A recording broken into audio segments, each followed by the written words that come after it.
details. We are now in session. You couldn't hear me? Come on. Haven't received any public comment cards. Nope. No public comments. I miss that guy. I really do. He was very entertaining.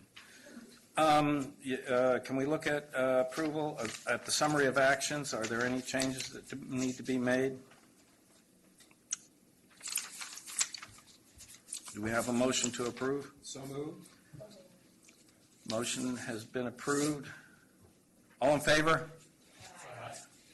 Hot dog. Please check the attendance log, make sure it's correct.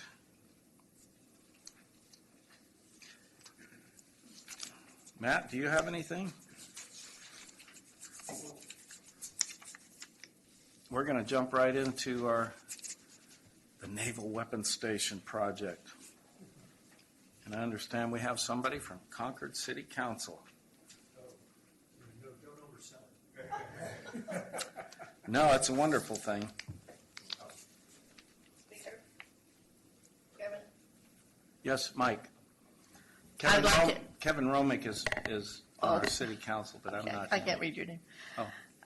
Guy has been with the project in numerous ways and positions, including sitting on the city council when we first started. I came from a group of little old ladies that drove him crazy until he saw our point of view. And now we're best of friends.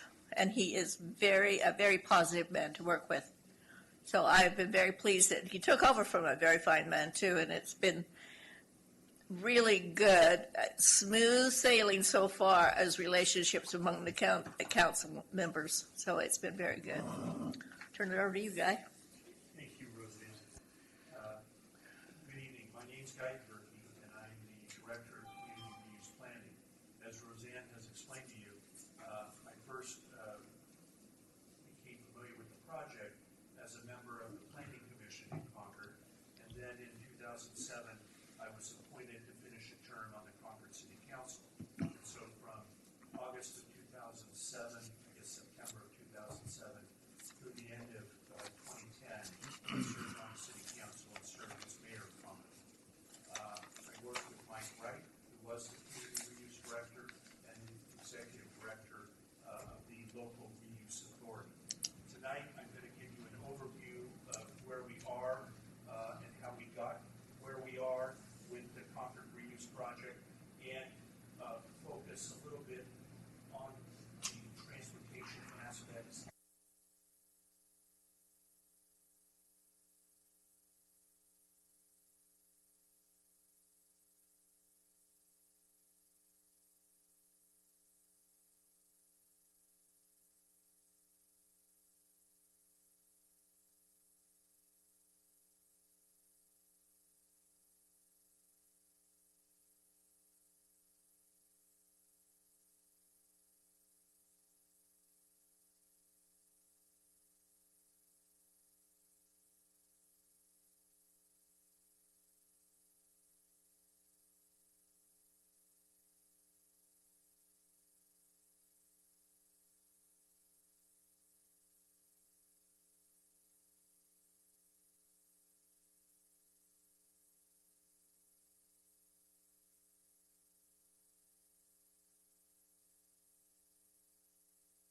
training.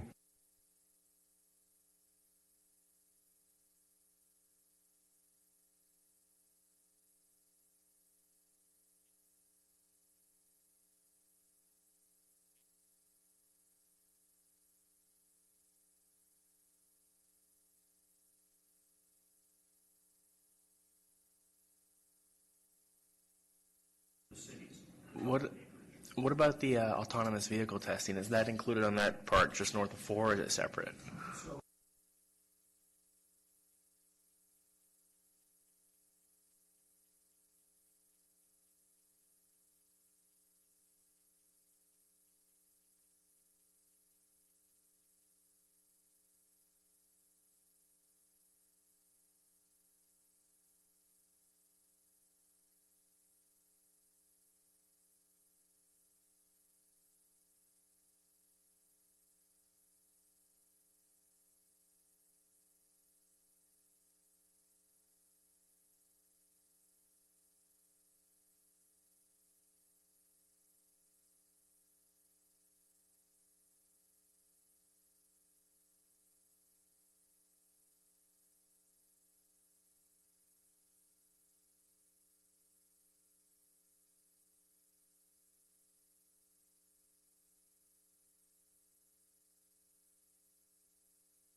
Is there any issue with SB 850 on that and having to sign off to transfer from the feds?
I got a question for you. Fire protection. How many fire stations are going to be in that community?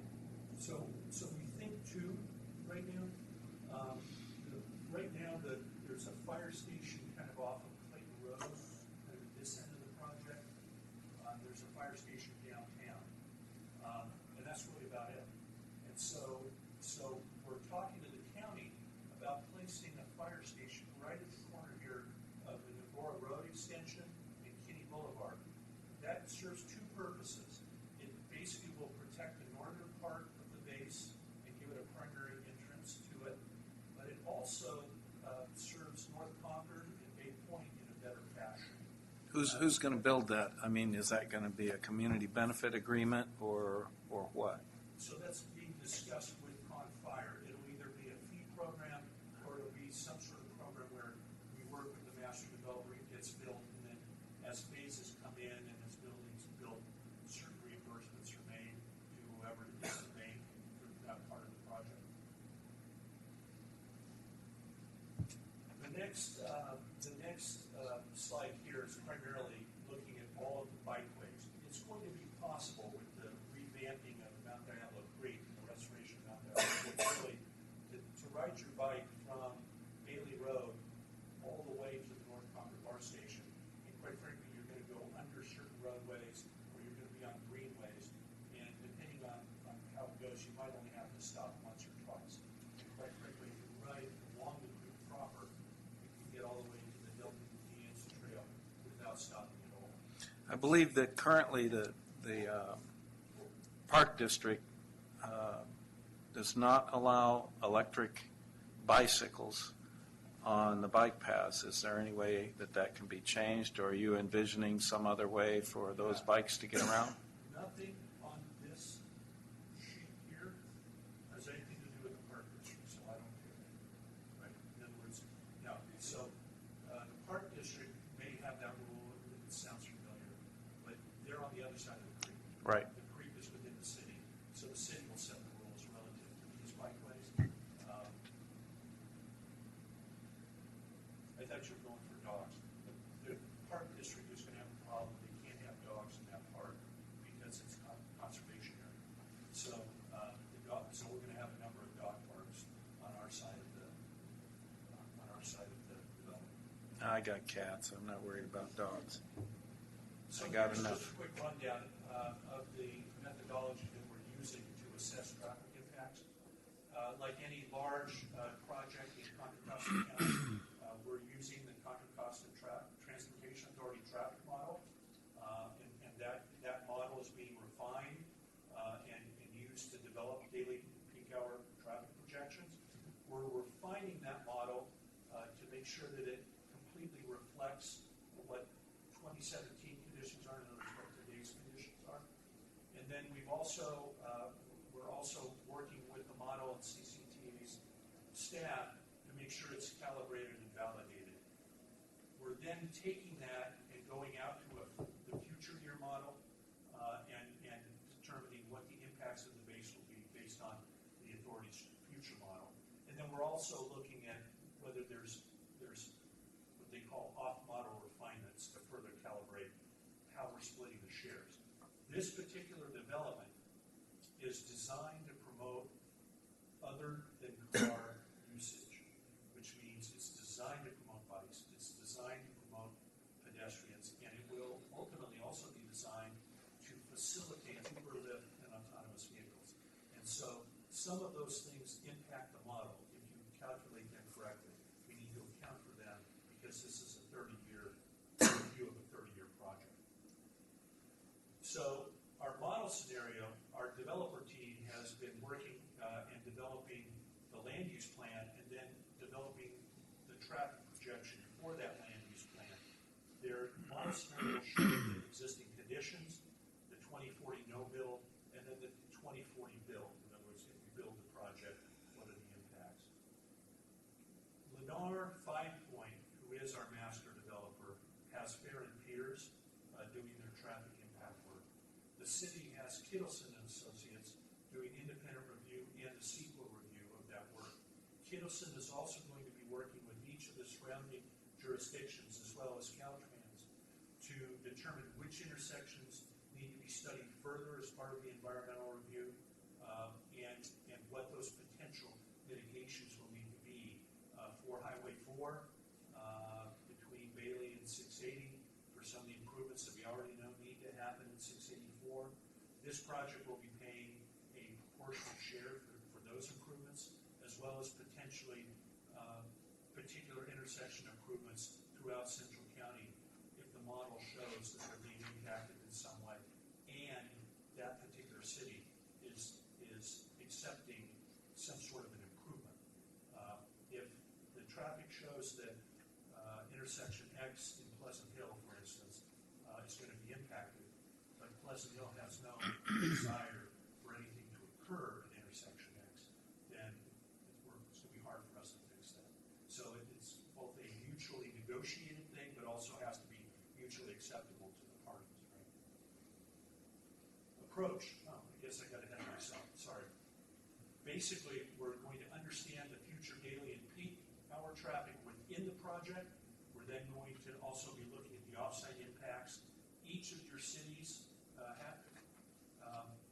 has been or will be asked intersections that you like studying.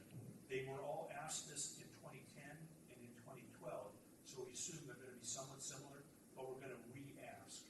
And then we're going to coordinate the analysis of that in discussions with each of the communities, determine mitigations, and then put those into the mitigation portion of the environmental impact report and figure out how it gets paid for through some sort of coordinated mitigation program over the life of the project. Some things will get funded first because they're impacted sooner, and some things will be paid for and done later because they're really impacted by a later phase of the development. So I've just got 2 more slides, and I'll stop boring you. The anticipated timeline short term. We expect to have an initial study and notice of preparation of our environmental analysis probably this summer, the second quarter, third quarter of this year.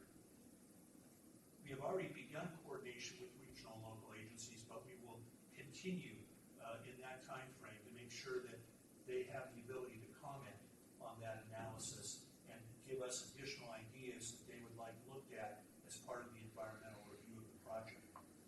We're hoping to have an administrative draft of the specific plan to begin to understand what we're studying in the EIR roughly in that same time frame. We'll probably have, and we will begin modeling the traffic impacts in the last half of the year, the third and the fourth quarter of the year. We will probably have a public draft of the specific plan and a draft EIR sometime in the second or third quarter of 2019. So we expect to have the document and some initial environmental analysis, which will continue through a public process where people can comment on them, and ultimately it will go to our planning commission and then to our city council, hopefully in the summer of 2019.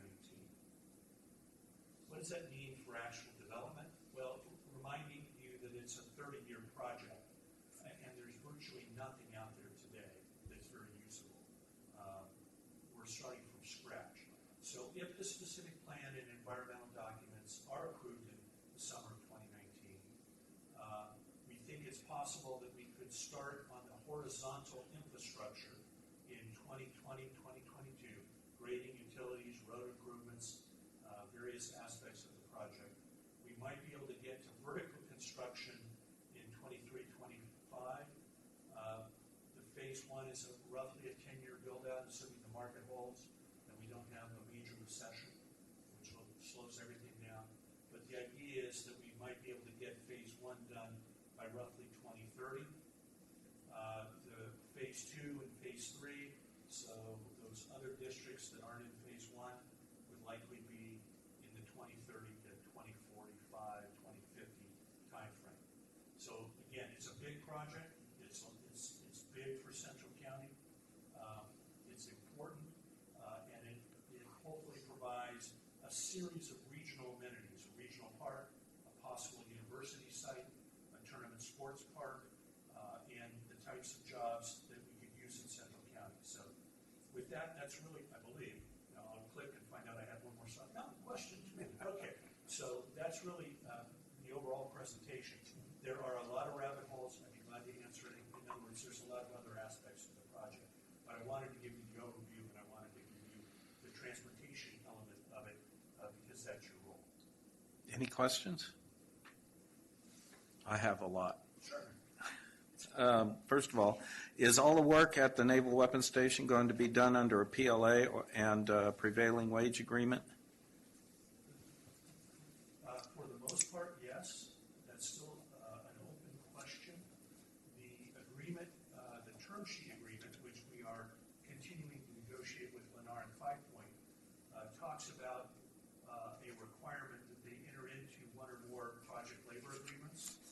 And so as part of our negotiation of a disposition and development agreement with them, we are refining that requirement, and they are negotiating currently with the Building Trades Council on that.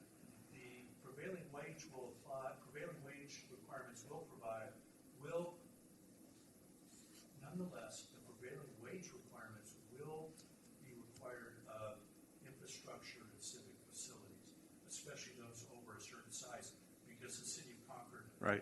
has a project labor requirement for city projects over $750,000. What is, did you have a question? No. Oh, I'm sorry. What's your commitment to career technical education, joint labor management apprenticeship programs, veterans, helmets to hard hats? So there's a number of commitments related to local hire, related to training within the term sheet, and the goal is to have that reflected in the DDA with Lennar and to carry those commitments throughout the 30-year life of the project. Ultimately, whatever is decided will be approved by the council in the summer of 2019 as part of the disposition and development agreement that goes along with the specific plan and the infrastructure plan and the environmental impact report. Do you have a citywide PLA? We have a PLA for city projects Right. over $750,000. And do you have, No, yeah, you don't. But do you have a policy? no. No. What would cost less than $750,000 these days? Yeah, really.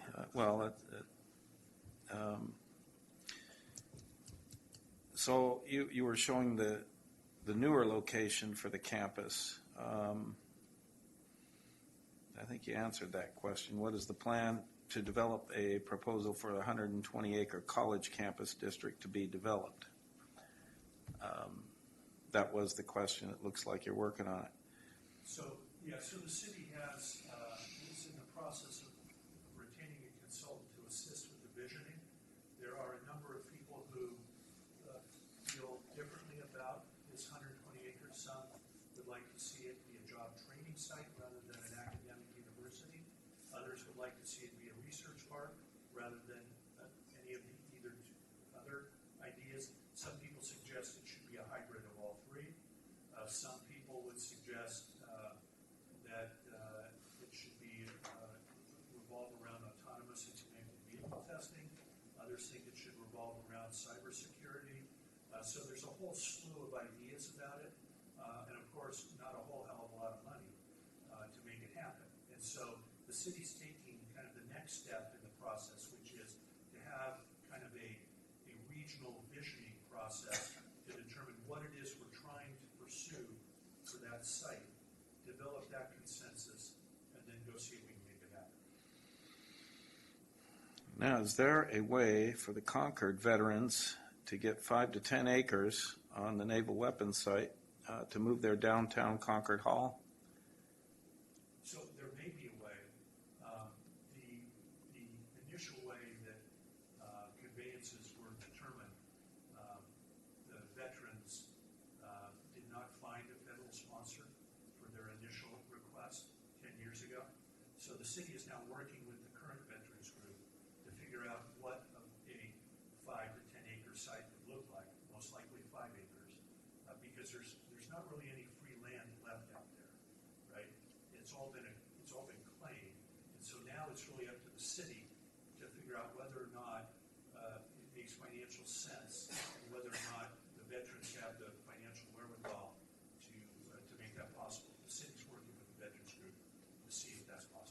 Cool. That's all I got. I have just a quick question. I'm sure you said this earlier and I missed it, but how much is the total project? How much? Yeah, how much is it projected to cost? Oh, we haven't, well, no, that's not true. Did you? I'm trying to think. It's in the billions of dollars, but I haven't looked at the most latest pro forma. Okay. It's not 6 billion. For some reason, 10 years ago, somebody thought it was 6 billion. Reporters have been, using that. It's not 6 billion, but it's going to be multiple billions. Okay. I think the first phase, all in, when you add in all the infrastructure that has to be built, sewer, water, electricity, all of this stuff, the roads, it's probably almost $1 billion just for the first 500 acres. Okay.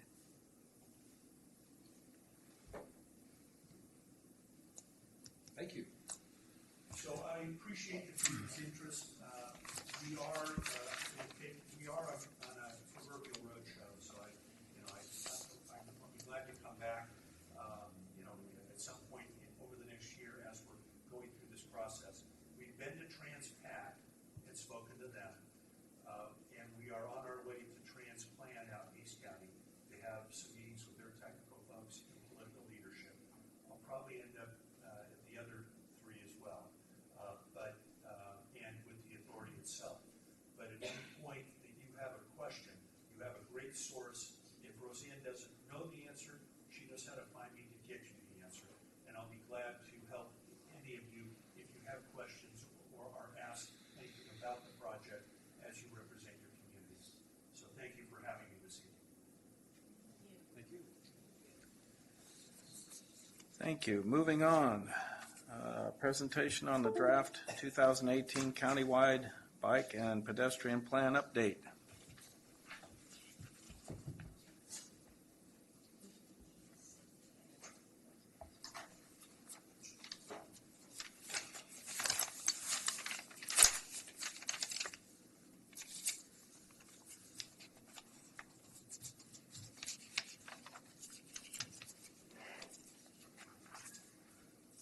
I think I'll sit down. Thanks for having me. I'm here to talk about our public review draft of the 2018 Countywide Bicycle Pedestrian Plan. This is the third plan. We did one in 2003, one in 2009, and this is an update of the 2009. We've spent a lot of time collecting information and a fair amount of time going out. Not so much going out this time to talk to people, but we've used some new techniques. We have an online website called keepcontracostamoving.net. It was used for the countywide transportation plan. We've repurposed it for this plan. We had an online survey. We had an interactive map. We went out and did pop-up meetings at various locations where people go to for other reasons. And we had a webinar, which I thought was pretty successful, it wasn't like the telephone town hall that we did for the countywide transportation plan, but it was a way for people to interact with us through online means.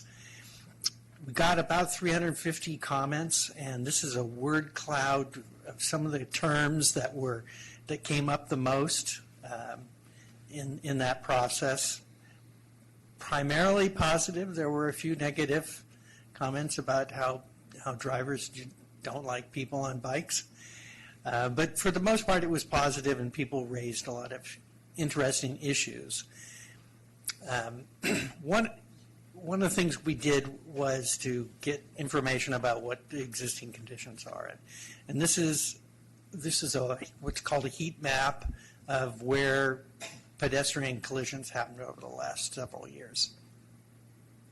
This is a map of where people said improvements are needed by pedestrian improvements. And you can see that they're in pretty much similar locations, that people have a pretty good sense of where the most dangerous and uncomfortable places to walk are. Similarly, with bicycle collisions and where people think bicycle improvements need to be made. And you'll note that a lot of them are along the bicycle improvements especially that people want to see are along freeways and especially along 680, which is a pretty difficult facility to get across.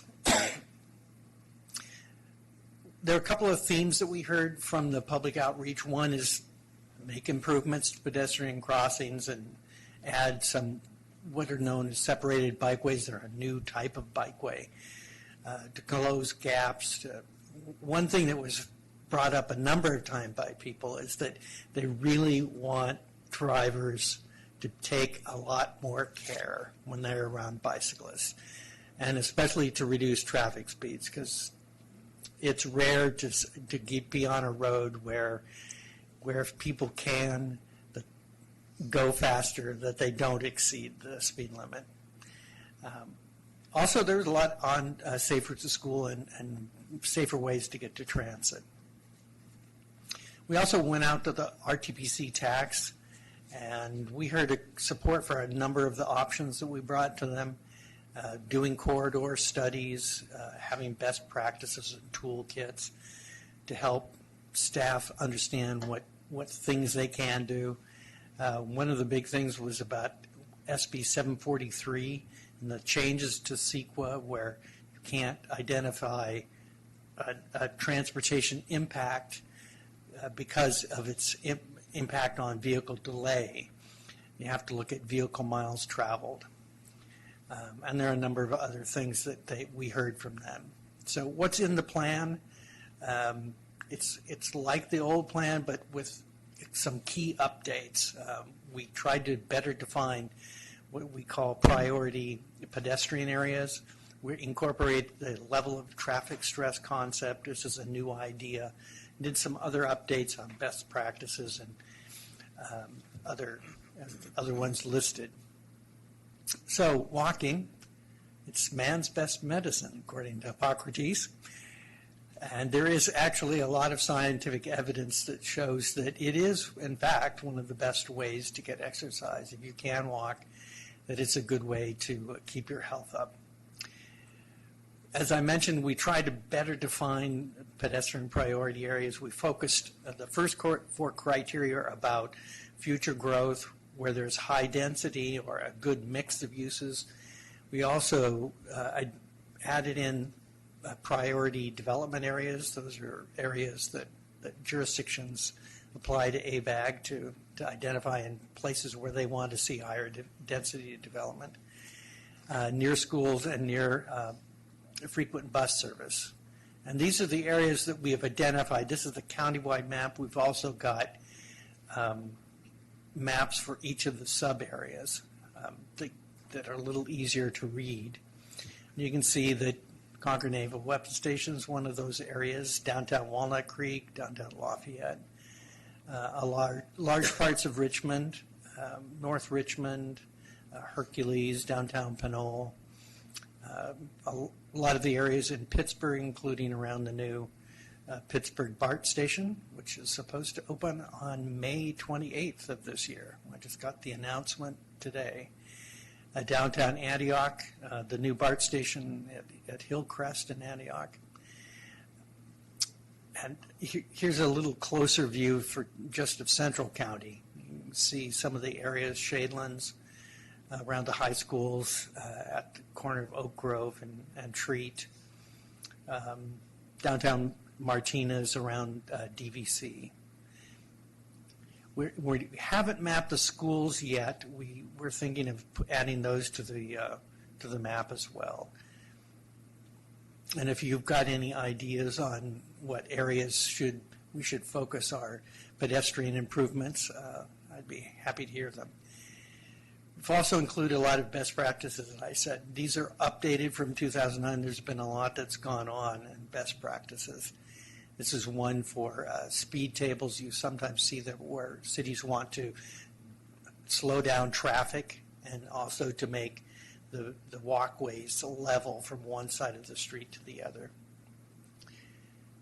Bicycling, that's another big part of the plan. And one of the key things here is this idea of level of traffic stress. It's a fairly new idea. it came out right as we were finishing the old plan. It was developed by the Mineta Transportation Institute at San Jose State. And the idea is that you look at a number of different factors, and those are the 6 key factors, and you come up with a score, an LTS score of 1 to 4, 4 being the most stressful and 1 being the least stressful. And it ties back to this other idea about the 4 types of bicyclists. The strong and fearless, who would make up about 1% of the population. The enthused and confident, who are about 7%. 60% of us are interested but concerned. And then there are the 33% who are the no way, no how, either because they can't bicycle or because they just refuse to. So what we're trying to do for the bicycle section here is to focus on that 60% that 60% really want to have protected facilities, separated from traffic. We identified this bikeway what we call the Backbone Bicycle Network. We had one in 2003 and 2009. This is slightly updated. And what's shown here is the parts of it in blue, which are low stress, and they're entirely trails. Iron Horse Trail, parts of the Bay Trail, Delta de Anza Trail, the Canal Trail, and Central County. The majority of it are right now proposed to be low stress, but they are anything but. They're primarily level of service traffic stress 4, which is the most uncomfortable. Interestingly, I just came back from the American Planning Association conference, and there's a company called Strava. If you do exercise, biking, or running, that's who their initial target audience was. But they collect a lot of information on where people run, walk, bicycle. And they find that even serious bicyclists like to get on level of traffic stress 2 facilities, not on the really stressful ones. People, no matter how good you are, try to avoid conflicts with vehicles.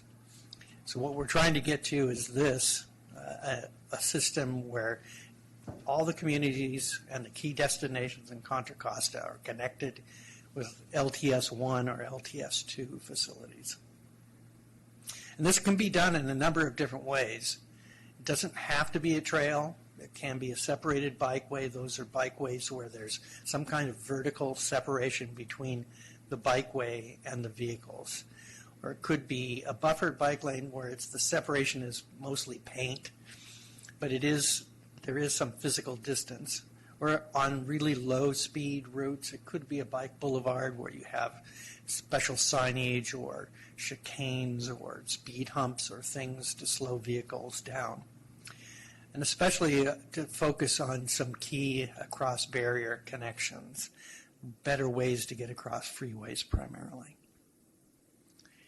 And if we were to get the whole network to be low stress, that backbone network, these are the darker orange or gold. Those are the areas where access to different destinations increase. And that's a lot of improvement throughout the county. Access to jobs on low stress facilities for your average person in Contra Costa, doubling. Shopping centers going from 4 to 9, 20 for parks, 20 to 46, rail transit stations 1 to 2. Your results would vary depending on where you live. If you happen to live near Mount Diablo, not so much of an increase, because you're not close to so many things, but in some of the denser parts, you'll perhaps get even more of an increase in access to different destinations. And as with the pedestrian best practices, we've incorporated a lot of new things from different places. FHWA for their guide on separated bike lanes. There's an organization called NACTO, the National Association of City Transportation Officials. They have a number of design guidelines, a new thing, guidelines from MassDOT in Massachusetts on separated bike lanes. It's going to be costly to build all those facilities, both bicycle and pedestrian. We've got a list of facilities that jurisdictions have told us about, and it adds up to about $1.4 billion. We've got about $172 million we expect through 2040 to pay for those facilities, which leaves, it'll make a dent in it, but the majority will go unfunded unless we can find other ways to pay for them. So we include a number of strategies and actions in the plan.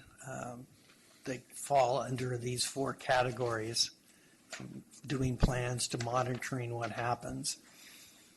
A big one is supporting local efforts. We do that through the funding that we do, and we have funded a number of important studies. We funded a study here on TREAT to try to find ways to get better pedestrian and bicycle access near here on TREAT and across the freeway.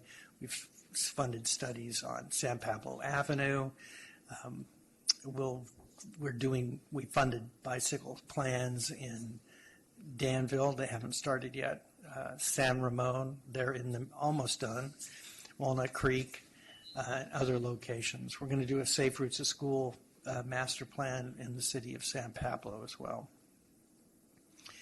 So some of the things that we're really pushing this time, one is to work to make the authorities' procedures even more complete streets oriented, to try to get clear on what project priorities there are. There are a number of techniques that agencies throughout the U.S. are doing to try to figure out where the most important places are to make improvements, where you'd have the biggest impact on safety and access. To try to create a method so that when you have to deal with VMT, vehicle miles traveled, in a CEQA document and an EIR, that you can figure out a defensible way to use bicycle and pedestrian improvements to mitigate those impacts.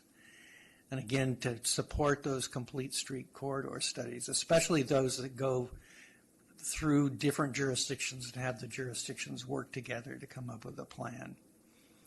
And to continue to provide technical assistance.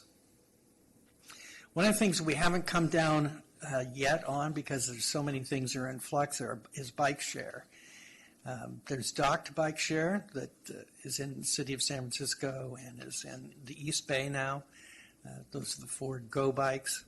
And then there are the dockless bike share that you have seen probably around, if you were anywhere in the Diablo Valley and in many places in West County as well. A lot of issues with dockless bike share. They're great in one way because they're everywhere. They can be in many locations. You don't have to worry about where you drop them off.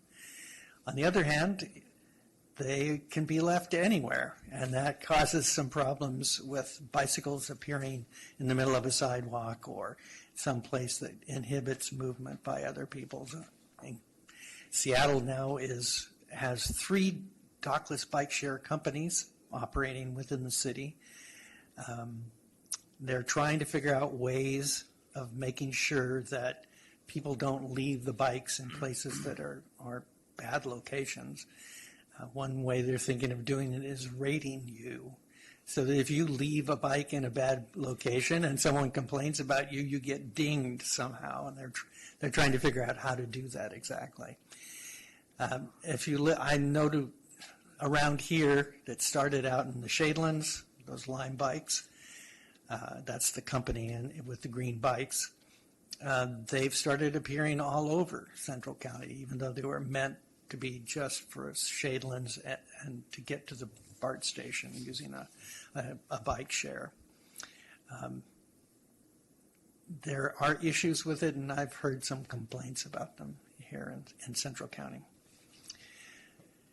So the next steps, we're taking comments until May 25th, and then we're trying to get everything wrapped up and have the authority adopt the plan in July. And then we'll move forward with implementing the plan. So if you have any questions, I'd be. I do have one question for you. I'm sure you can answer this. Are there any state or federal requirements that when you resurface a street or rehabilitate a street using federal or state money, that bike transportation has to be incorporated into what you're doing? No, that's the short answer. There are no federal or state requirements about that. There is talk about it at the regional level, however.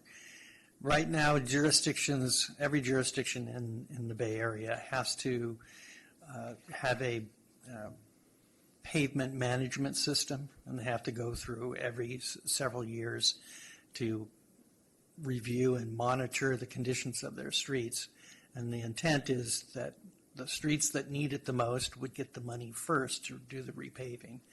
And there are a number of groups who would like, as part of that process of selecting streets, to make sure that when the streets are resurfaced, that if the city plans to put in a bike lane, they do it then as part of the resurfacing. But it's not a requirement yet. Because I noticed in Oakland, certain streets in Oakland, where there's two lanes in each direction, they've eliminated one lane in each direction to use as the bicycle. Mm-hmm. Yeah, that's a technique called a road diet, where you have 4 lanes, 2 in each direction. You replace 2 of the lanes with a center left turn lane. There's one on Clayton. Parts of Clayton have that design. Clayton Road in Concord, I mean. And then you'll be able to have space to add in bicycle lanes. Not every jurisdiction has done that. There are benefits to doing it.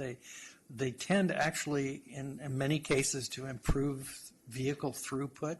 It seems counterintuitive, but by taking away the delays caused by people turning out of lanes and allowing the people who stay in the one lane that's the through lane, that it improves flow. You might not think it, but that in many cases that's what happens. Brad, I really appreciate the time, thought, and effort that's gone into this plan, and I represent one of the least bicycle-friendly communities in Contra Costa, although I will say that we probably have the vast majority of the strong and fearless cyclists in Orinda on weekends, heading either out San Pablo Dam Road or heading down Moraga Way. But I've also been a member of the Traffic Safety Advisory Committee in Orinda since 2009, and we've had our bicycle trail walkway that we adopted that year. And, the challenge is to try to implement some of these, especially along Moraga Way, from the Orinda BART station down into central Moraga. Money, of course, is a major impediment, but just looking at the easement and right-of-way situation there, because, it's basically, it was created as a 2-lane country road, so to speak, 50 or 60 years ago, and it is anything but that these days. So I'm just, kind of any sense of, recommendations or thoughts that, that a municipality can adopt to try to make some of these more feasible? You are correct. That is one of the more difficult locations to do something, especially a road design as a 2-lane road before there was a lot of development, where it was not designed with the idea of having a lot of traffic, especially the level of traffic it has on it now, limited rights of way. And another issue is that the way the streets that feed into that main road are designed, they're very circuitous, which fits into this idea that we want our community to be semi-rural. However one might define what that means. It does mean that if you try to use an alternative set of routes, there aren't any, without making bicyclists to go twice as far or 3 times as far. there is no easy way to do this. Sometimes if you have enough right-of-way, you can reduce the widths of the travel lanes.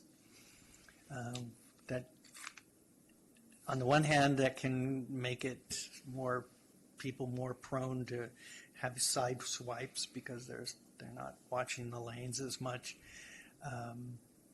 But it might give you a little space at the edges to provide bike lanes, or at least widen shoulders, which, though not a full bike lane, at least provide a little more space for bicyclists. That is one technique that people have used. Perhaps with autonomous vehicles, the vehicles will end up being much smaller and lighter, and travel lanes don't need to be as wide, and that will make it a little easier for bicyclists, especially if the autonomous vehicles will stop and avoid hitting bicyclists. But that's in the future. I have a question. I'm not sure how this has worked, but are all bicycles licensed? And none are licensed, really. There are no requirements for licenses. Why hasn't that been pursued? We have a license for driving, and they want to have the share the road. Well, you could have a license and then have a part of it being for bike lanes.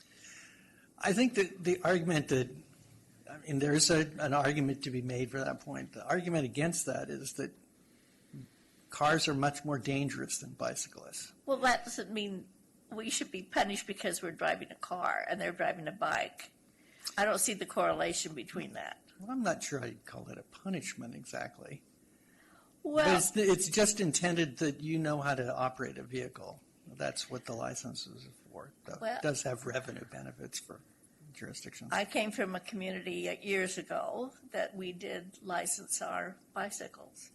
It was for our own protection, too, in case they were located after being stolen, so they can get them back to the right people. And if they want bike lanes and they want to have a priority on the roads like they do, that's fine. But why hasn't the thought been, if you want something, you pay for it in our economy? And I think that would at least give them money to pursue those. I think one of the prettiest drives that you can no longer use because the road isn't working is from Martinez to Crockett. And you can't bike along that road anymore. Well, It had a slide years ago and they've never fixed but it. they did. The authority gave $1 million to the East Bay Regional Park District to supplement another several million to fix the part from Martinez to the Brickyard. It's not so that's where the main slides were. So you can, in fact, bicycle on it now. Well, I think we're in an idea that we can ask for things and we don't have to pay for it. I think it's happening all over. And I think that this is something you should pursue. If they're the ones that are going to be using the bike lanes, then let them pay for the bump between that and the traffic. Let them pay for the roads that they can be used on.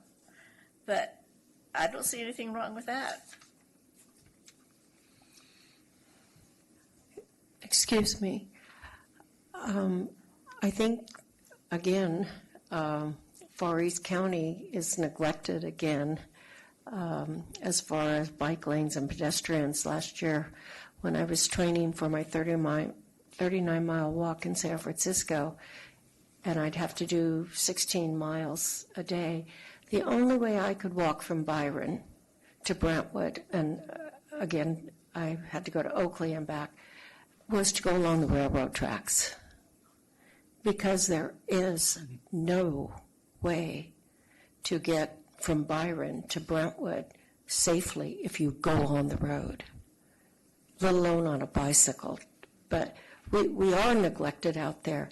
Yet, all these bicyclist clubs and everybody bring their bikes out to Byron on the weekend and ride all their bikes on our back roads, Hoffman Lane, Bixler, all these roads that most people don't even know about.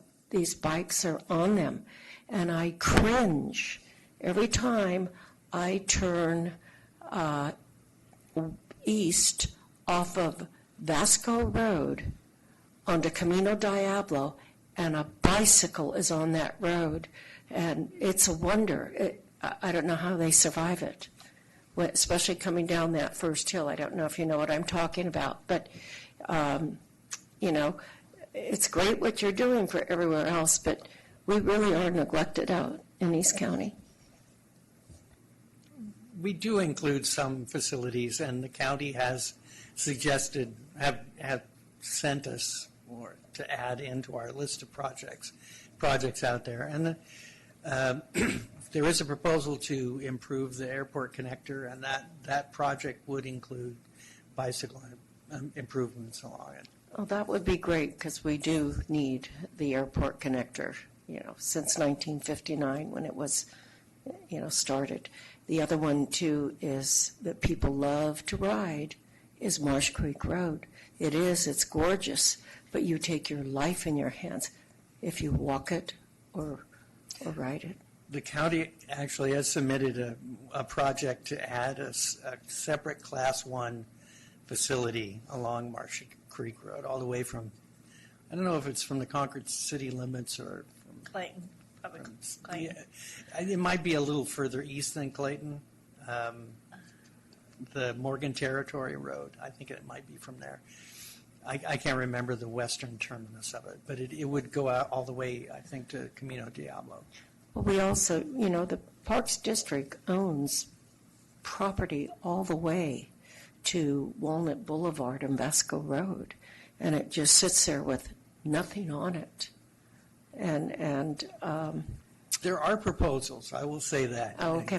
Getting the money to pay for them is, Okay, the I've Marsh just- Creek Road will be extremely expensive one.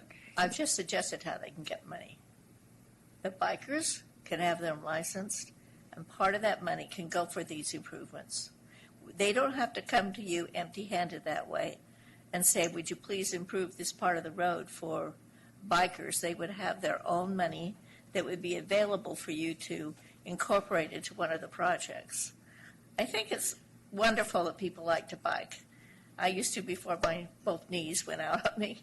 But to think that they own the road and don't have to pay for it kind of irritates me. And we pay for driver's license, and part of that money goes for road improvement and gas tax, and part of that money goes for road improvement.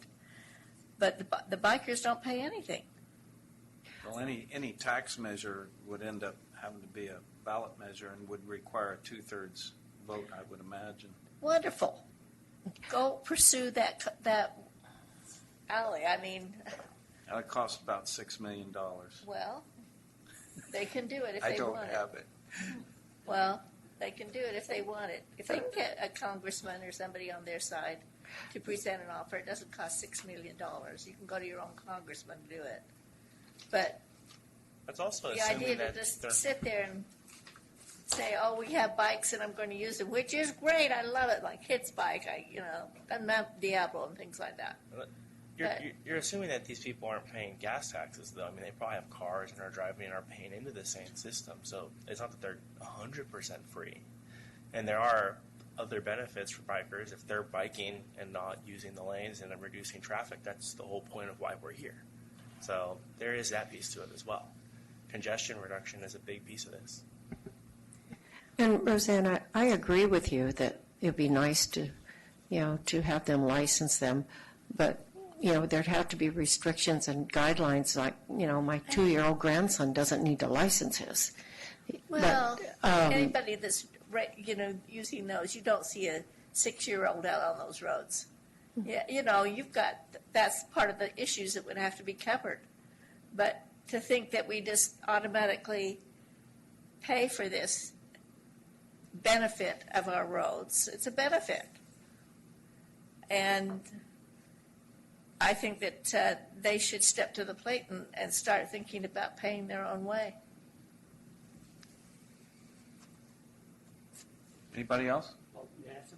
Turn your microphone on and ask away.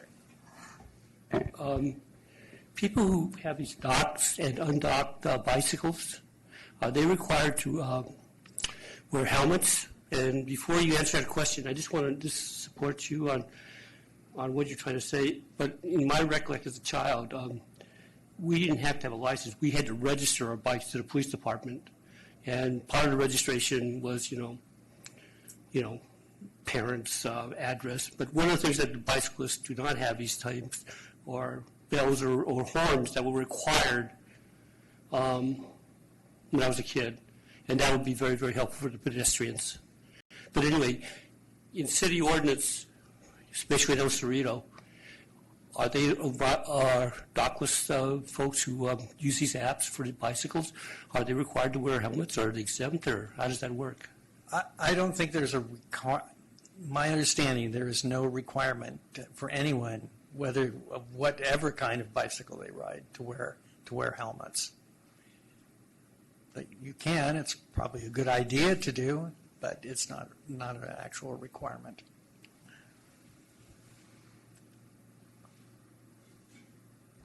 Anybody else? Okay, thank you very much, sir. Thank you. Now we're going to move on to Measure J, Growth Management Program, the GMP Checklist 101.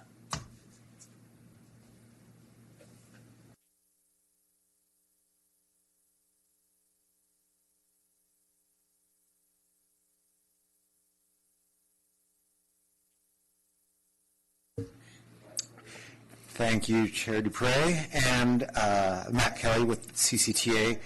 I'll apologize in advance for those of you who saw this similar presentation 2 years ago. I'm going to start giving it started 2 years ago. This is my second time. There's a lot of new members, but it's also a refresher for those of you who saw this 2 years ago, because we have entered checklist season. As of April 1st, cities and the county can start submitting their checklists, so I expect the county generally submits right away. I'm surprised I don't have it in my hands yet, but I would expect you'll be seeing the county's checklist before too long, and then followed by the rest of the cities. Hey, Matt? Yeah. Just, I noticed we have some new faces, and I forgot your name? Bruce from El Cerrito? And Sonia. Sonia from San Pablo. Cool. Yeah. We got more people. West County, great. Yeah. And I think probably a few people came in mid checklist cycle last cycle. So I'll try and move through it fast, but this is really to just orient you with what you're going to be seeing in your packets, like I said, starting in the next month or two. What to look for, what you don't need to concentrate on, because sometimes you can get a checklist that's 30 pages long, sometimes you can get one that's 300 pages long. Sometimes the cities just throw an entire chapter from their general plan in when we're really only asking for, 2 pages of that chapter. So this is kind of to help you weed through the stuff you don't need to be looking at, and to help you focus on the stuff that we do want you looking at, because that is one of your primary roles and responsibilities here on the Citizens Advisory Committee, to review these checklists. And I think I covered this at some point, but I just want to remind you that the checklist is the mechanism for which cities and the county get their 18% return to source from Measure J. As you know, Measure J brings in about 70 some odd million a year countywide through the half-cent sales tax. When cities are able to demonstrate their compliance with the Measure J Growth Management Program through these checklists, they are then entitled to get 18% of Measure J proceeds. 18% off the top is then divided up amongst the cities using a formula that is based on their population and their road miles. So the more miles of road and population and their share of the county's whole, the more they get. So the county gets the most, and then it's probably Concord, Antioch, or Richmond that come next, and then the other cities. follow in terms of the amount they get from Measure J. So that's a little background on why we do this and why it's so important for cities to receive that 18%. It's how they repair their streets, sidewalks, anything to do with the city streets and maintaining the transportation system, or repairing potholes is the popular use for a lot of these funds. So let's get started. So here's a little bit about the growth management program. It was put in place first in Measure J and then, or in Measure C, and then strengthened under Measure J to assure that new development pays for itself, or pays for the demands that result from that growth. Requires that the neighboring cities are working together cooperatively to make sure that land use decisions aren't affecting their downstream neighbors. It's designed so that land use decisions make more efficient use of the existing transportation system, and it supports infill development and redevelopment of existing land uses, both in the urban areas and brownfield developments such as the Concord Naval Weapons Station. Whoa, I think I just hit end. Yes, I did. Let's go back to the beginning. So the action plans are so we're starting with checklist item 1. So across the top, you'll see the checklist item. There's 13 of them. The first is the action plans. These are required under the growth management program. Each sub-area around the county, there's 5 of them: West, Central, East, La Miranda, and Tri-Valley. They are all required to develop an action plan. The full name is Action Plans for Routes of Regional Significance. So they have to develop a network of routes of regional significance that can include major arterials, the freeways. It can also include transit lines like BART. It can also include major trails such as the Iron Horse Trail or the Ohlone Trail or Delta De Anza Trail. They must come up with multimodal transportation service objectives for each of these routes. So those are our performance measures, so we know how the routes are doing. They can have different MTSOs. It can be the amount of delay on a certain route, the level of service, A through F at an intersection. It can be the number of bicyclists using the Iron Horse Trail at a particular intersection. There's all kinds of performance measures. Each action plan is different. So the action plans, they basically require that new development mitigates any impacts to these MTSOs on the routes of regional significance. It requires neighboring jurisdictions work together when planning for growth. And like I mentioned earlier, that downstream communities are protected from upstream development. The Naval Weapons Station development is a great example. So, how are the city of Concord and, say, Pleasant Hill and Walnut Creek protected from, from some of that development, or how is it mitigated? And Guy mentioned he was going to work with the cities to make sure that any intersections or locations they were concerned about were addressed in the EIR. So in the action plan, the checklist item number 1, what you're going to be looking for: has the jurisdiction implemented actions on their regional routes in the action plan? So basically, what have they done to make sure that their regional routes are protected from these impacts? What actions have they taken to address any necessary mitigations? So that should all be very clear in item 1. Have they circulated environmental documents when they do have a new development? They're supposed to notice their neighboring jurisdictions and circulate those documents. Have they, anytime there's a general plan amendment, they need to analyze that impact and they should provide detail on that in item number 1. And have they approved projects consistent with what's found in the action plan? So when a project is approved, has it been accounted for in the action plan? So they need to provide a list of those projects that were reviewed and whether they're consistent with the action plan.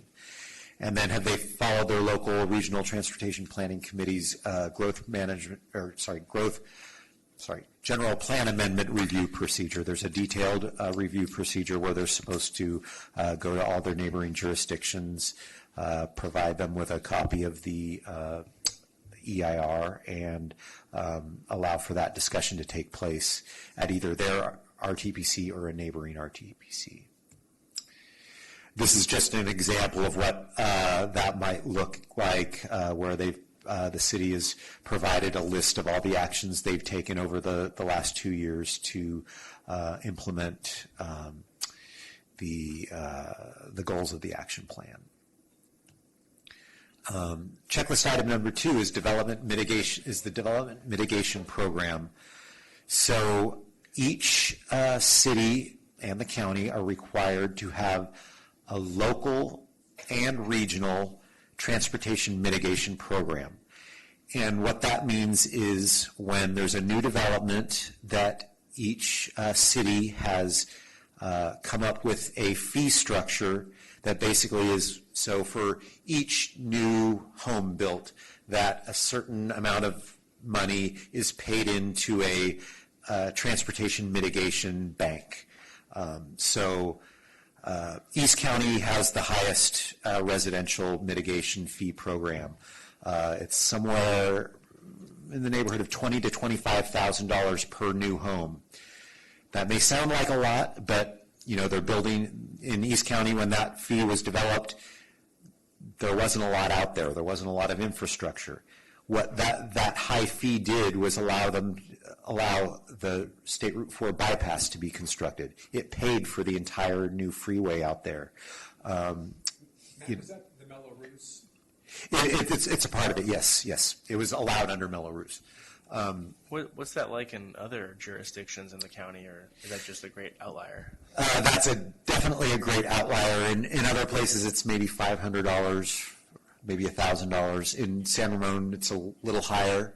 But each city has their own, and then there can be a regional one.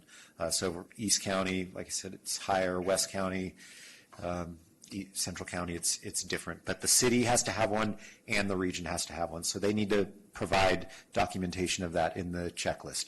Usually once they come up with one, it stays for a while, so they're going to submit the same paperwork each time. So that's something you just need to make sure they have, but it's probably going to be the same one they submitted last time. Usually every 10 years or so, they'll revisit their local programs and maybe update it. Someone just did, I think Tri-Valley just updated their fee program. So if there's a new fee program, that you'll want to look at that and make sure that it makes sense. Does that money go to the city? It stays in the region, so each of our regional transportation planning committees here in Central County, it's TransPac. They basically come up with a list of projects that are to be funded by that pot of money. And so as the pot of money grows, they start funding projects that are on their list. And those projects have to have a nexus with the development. And so here's a sample fee program. This is for, let's see, can I tell where this is for? This is probably West County. It's the STMP. That's the name of theirs. So it looks like, if I could see, let me see if I can zoom in here. So yeah, in West County, it's $2,500 for each single-family home and $1,600 for each multifamily home. And then there's fees for hotel, retail, office, industrial, church, hospitals, all of the above. So each area will have a different one. So checklist item 3, this is a popular one with the group here. It's called housing options and job opportunities. The job opportunities part was actually part of Measure C and didn't really carry over to Measure J, but we still kept the same title for some reason. But it's really the housing item on the checklist. So what to look for in the checklist? Has the city reported? Basically, what we're asking them to do is to submit their report to the state housing office, HCD, Housing and Community Development. Each city is required to submit their housing report to that agency. We ask them to then also submit it to us.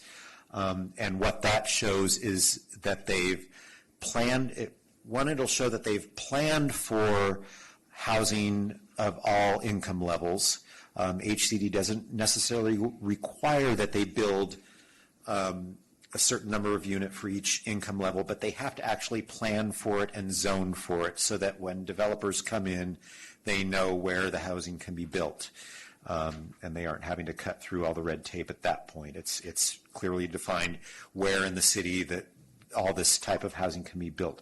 But then the city also has to report what they have actually permitted and constructed for all income levels.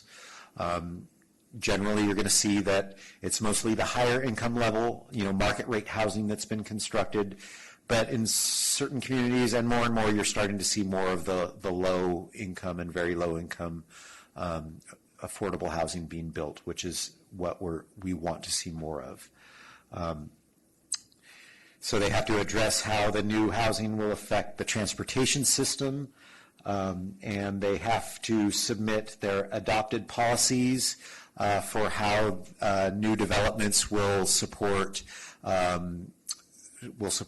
bicycling, pedestrians, and transit in those new developments. So they have to provide those policies, and that's generally found in their general plan.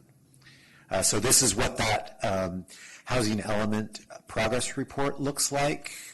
Each of those columns across there is a year, and then the rows from left to right are the income levels. So you see there's moderate, low, and very low, and I think market rate is below that. So you'll see a variety of that. This is something you're always encouraged to question the cities on. I can't necessarily question the cities on that, but you can. So when cities come in front of this body, housing is fair game. If you see they haven't been producing any kind of housing, that's a good question. If you see they have only been producing market rate housing, it's fair to challenge them on what they've been doing to encourage, low and moderate income housing. Yeah, it's sometimes laughable, and that's why you're encouraged to put them on the spot. Don't tell them I told you that, but I don't have to prompt this group normally, though. They tend to, there's a few here that tend to ask that, so. Thank goodness Congress put in 4,000 affordable housing. Yeah, but make sure they remind you of that when they submit their report. So checklist item 4 are traffic impact studies. Anytime there's any new development that generates 100 or more net new peak hour trips, and that actually can be lower in certain parts of the county, they need to prepare a traffic impact study. We have a document we call technical procedures, which outlines exactly how they prepare this impact study. So they then need to provide a list of those projects and whether that traffic impact report was circulated as is required under the action plans.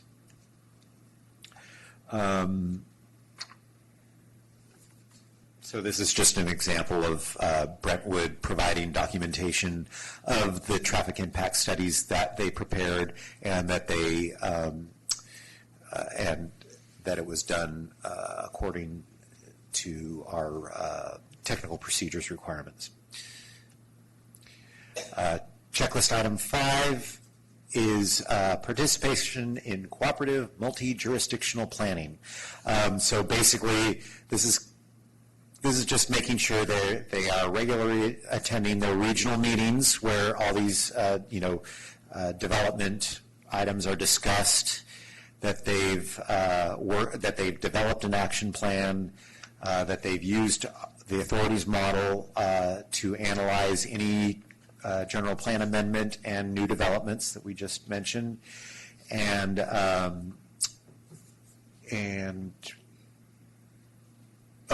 they've alerted the authority when they've approved new developments so that we can include those developments in our travel demand forecasting model. So this is something that they basically just say, yes, we do this, yes, we do this, yes, we do this. If you have more detailed questions, you can certainly ask the cities either ahead of time through me or directly to them when they come here to present their checklists. Checklist item 6 is the capital improvement program. Every city is required to submit their capital improvement program that documents all of their transportation projects that they have scheduled to fund and construct over the next 5 years, and must include full costs and a financial analysis. So sometimes you'll see the same CIP submitted for a city in consecutive checklists, but that's because they're generally updated every few years. So but they always have to submit their latest version. But it's a good way to see what projects are kind of in the pipeline for each community. And this is just an example of a project fact sheet that you'll find in each CIP. Generally, there's dozens of projects in each CIP. Checklist item 7, Transportation Systems Management Program. Every city is required to have a TSM ordinance. And that's kind of a one-time deal. Once they come up with a TSM, it's documented and they submit it to us. And sometimes they're updated, sometimes not.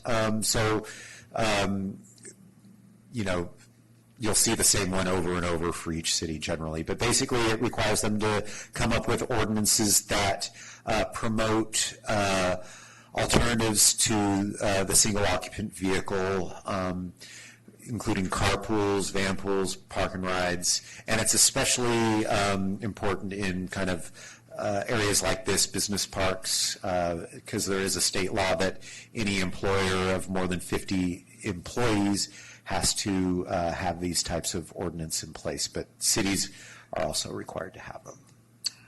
And this is just a copy of one that we have on file. Checklist item 8 is a big one. It's the ULL, the urban limit line. A big component of the growth management program is that each city must adopt a voter-approved urban limit line. So after Measure J was passed, each city had to take this to the ballot. They could either develop their own urban limit line or they could adopt the counties. The county had one kind of encompassing the entire county. Most cities adopted the county's urban limit line and a few adopted their own. But basically the urban limit line is there to focus any new development within a kind of already developed areas or near to already developed areas, and keeping development away from green fields and especially agricultural areas. As you know, Contra Costa County prides itself on its agricultural history, especially out in East County, and this is a way to preserve that, keep development, where the resources are, where the infrastructure is, and that second bullet talks about that. It eliminates the need for new sewer service, new utilities, new roadways. So from the authorities' perspective, it keeps our bottom line a little lower, that we aren't having to construct giant new freeways or roadways to, chasing the development around the county. And so what to look for in the checklist has the city adopted and complied with the urban limit line? And basically, they did all that right after Measure J was adopted, so they generally don't have to demonstrate that again. But if they are trying to expand their urban limit line or approve developments outside the urban limit line, they have to demonstrate that what they did was consistent with growth management program and the urban limit line. And if they're trying to tweak it at all, they have to provide us with a copy of the public hearing and a finding of consistency saying it was consistent with Measure J and the growth management program. Checklist item 9 is adoption of the growth management element, and this is something that is in each city's general plan. Once again, they had to do this when Measure J was adopted, and they will provide us updated GMEs as they update their growth management, or as they update their general plans. But as the note says at the bottom, they all have a current one on file with CCTA. And that's just a snapshot from a general plan. Posting of signs, this is kind of, doesn't mean a lot to a lot of people, but it means a lot to us. We don't advertise ourselves a lot as the authority. A lot of people don't know who we are, so this is kind of the way that people can match up when they voted for Measure J back in 2004, that they're actually getting something for voting for Measure J. You can drive, this is when the fourth bore, the Caldecott, was under construction, that they can see who's, why it was being built, that CCTA built it and it was done with Measure J funds. So it's kind of like reminding them, this is why you voted for Measure J, this is what you're getting for Measure J, and if there's ever another measure, maybe you'll consider voting for it. But it's required for all projects exceeding $250,000. So we ask cities to provide a list of those projects. Some cities provide pictures of the actual sign, which I appreciate and you probably appreciate. But keep an eye out for these signs in your cities, because anytime there is a project that's Measure J funded, they need to have a sign up. And we have specifications on what the signs need to look like. Checklist item 11 is a maintenance of effort. This is another big one. So as you know, as I mentioned earlier, Measure J gives the cities, when they pass their checklist is approved, they get 18% return to source funds back.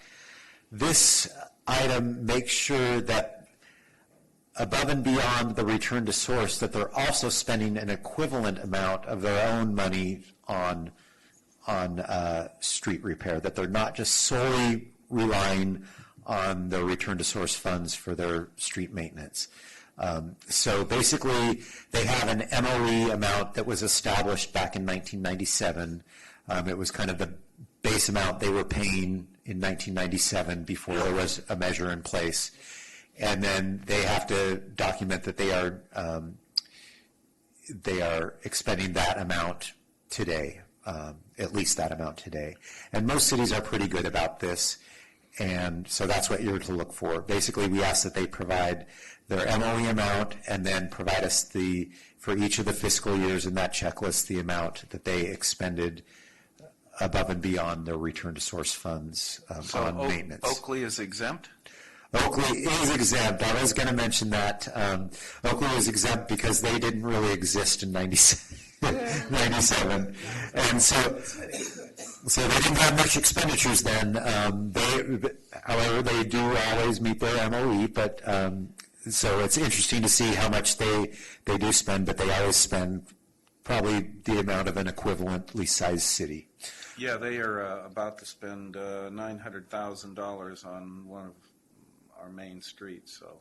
Which is Vintage Parkway. Which, if you look at Brentwood's annual MOE is $146,000. So, and then they spend an average of $750,000 each year on their streets. So this is what you'll be looking for, that they are spending an equivalent or more amount, and it also gives you an insight, if you're a resident of that city, on what your city is spending from your local tax revenues. Checklist item 12, we're almost there, is submittal of local street maintenance reporting forms. This basically documents how much of their return to source funds they spent each fiscal year. And so that's always been a requirement. Now we've added a new requirement that they submit an auditing form. That auditing form actually tells us specifically what was being spent. So they would normally just say, we spent $300,000 on street repair.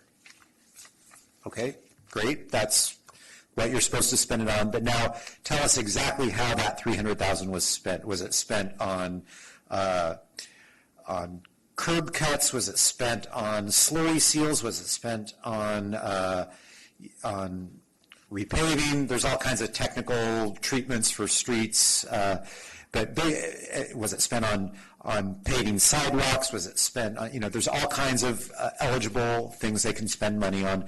This actually gives us an accounting of what they spent us on. And one of these days I'll come to you and report back the county-wide audit, so for the last 2 years, what was spent county-wide.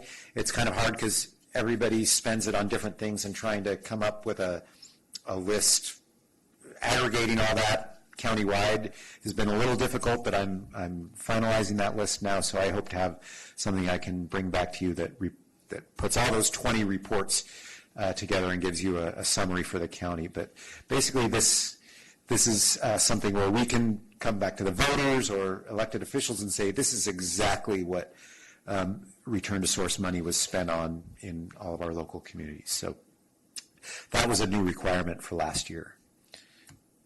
And on the left is the summary form that they've always been required to submit, and then on the right is the detailed auditing form that details exactly what each expenditure was. And we tell them they only have to report back on expenditures of over $10,000.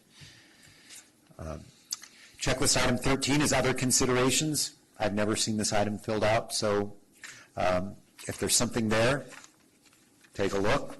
It could be anything, but I've yet to see. So, but if cities feel like they're doing something above and beyond what's been required in the checklist, this is kind of their bonus points portion. But that's basically it. I'm trying to think if I had anything else to add, but like I said, checklist season is coming. We've got an item to talk about next that's related to checklist, but I just wanted to give you guys an idea of what you're going to see in the checklist, what to look for, what is kind of perfunctory and shows up over and over again and you don't need to focus on. So feel free to pepper me with any questions you have. And if you have questions offline, you can always email me. If you get a checklist, you're looking at a checklist, or you have questions about a checklist, feel free to send me an email saying, hey, they put this in their checklist, it doesn't make sense. Why did they include this, or why haven't they included something? I'll always be willing to go over that type of stuff with you offline. Just one comment. Sure. Please. I represent a very tiny town, Moraga, next to Orinda. We have maybe 3 staff people in the Public Works Department that would be putting this together. I mean, it's a tremendous amount of work. It is. I don't know how they do it. I don't know how we can do it.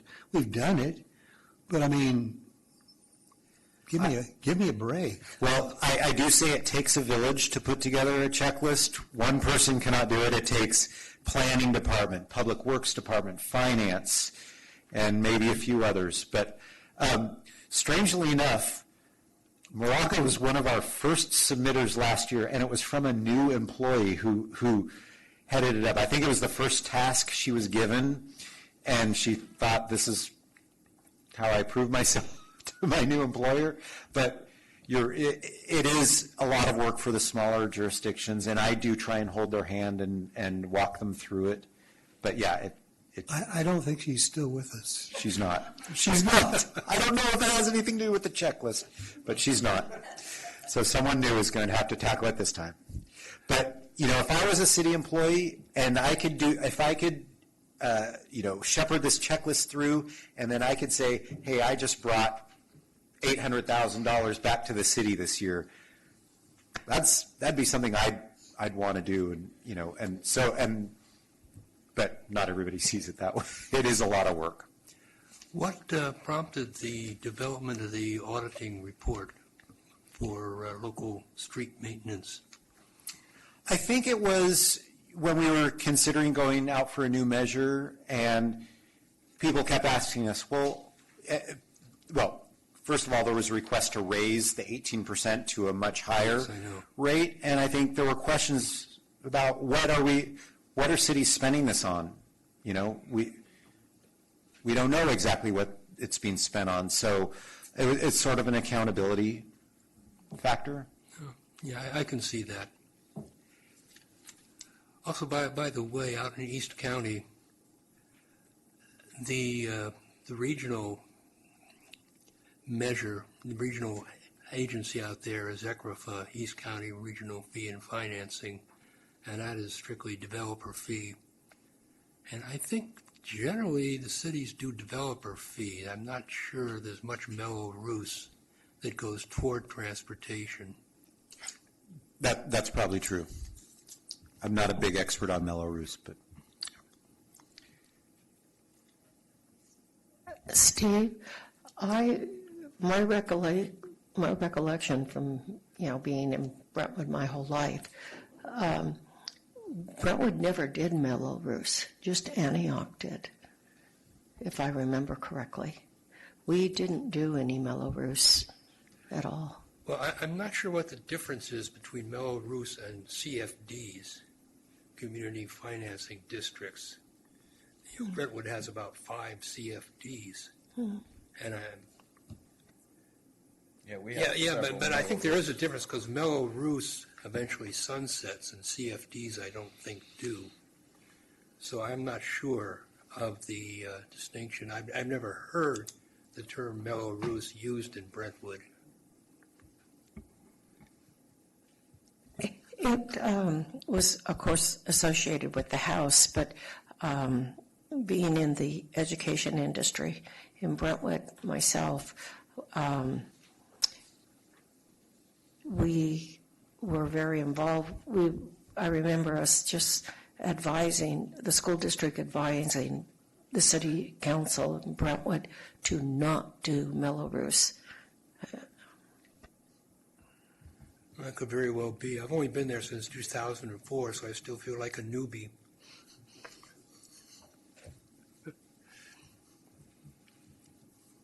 Any more questions? Thanks, Matt. Appreciate it. And now, moving on to 2.4, proposal to reconvene the Growth Management Program Checklist Review Subcommittee for 2016-17 cycle. Shall we do it? Well, I just wanted to give a few brief comments on this. This was agendized at the request of the chair, and this is I included the bylaws of the CAC in your packet just to show that it does allow for creation of a subcommittee for the checklist, and we have had one in the past. I'm very much in support of having a committee to review checklists should there be interest.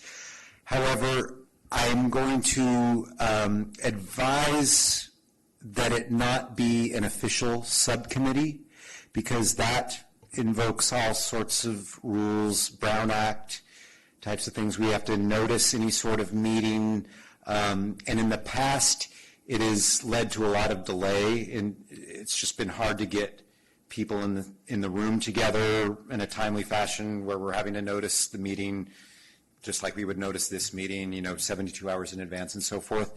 And so my suggestion in lieu of having an official subcommittee would just be to have a subcommittee working group. And it could be the same people for the entire cycle or based on what checklists are being submitted, if there's interest in certain checklists, and I specifically would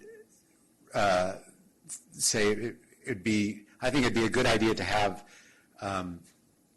the representative from the city whose checklist is being submitted actually reviewing the checklist ahead of everybody else. And if there's others who are also interested, I think that'd be a good idea. Certainly, you guys, it's your prerogative, but how I talked about this with Martin, my supervisor, who's used to lead this group and who oversaw the previous GMP checklist subcommittee, saying when we get checklists in, we send a notice out to the committee, to everyone, and then whoever is interested in that checklist, we forward it to them. They then review it, provide comments back to staff, and then we forward those comments onto the city. And then the city can address those by the time and be ready to answer by the time they come back to this body. I'm certainly okay if there are people that want to see every checklist. We'll get your name on a list and we'll send that out to you regardless. And then if there's any others who are interested in each checklist, we can forward those to you as well. But the formal subcommittee tends to be a bit too formal, we've found, and just ends up delaying things by a month or two. But I'll let you guys go from there. Well, I think it'd be a good idea to have a working group. I don't see the need to go have an official group, but we should identify who's in the group to begin with, and then include the person whose city's submitting the checklist. But then we'd have to have a time frame in order to get things done, and we'd have to have phone numbers and so on and so forth, and we'd have to communicate. Yeah, and the communication thing is another issue where we have to be careful with the Brown Act, because anytime more than a certain number of you are communicating via email, it becomes a Brown Act violation. So we have to be careful on those. I think it's kind of redundant, because once the checklist comes in here, in our group, we make our comments and it goes back to the city anyway. We can say, we can approve or disapprove what they brought in, which means we all have to read the checklist before we come here. But what's the difference? We're just not tying a group of us up again and then bring it here and say, oh, okay, we found this and this.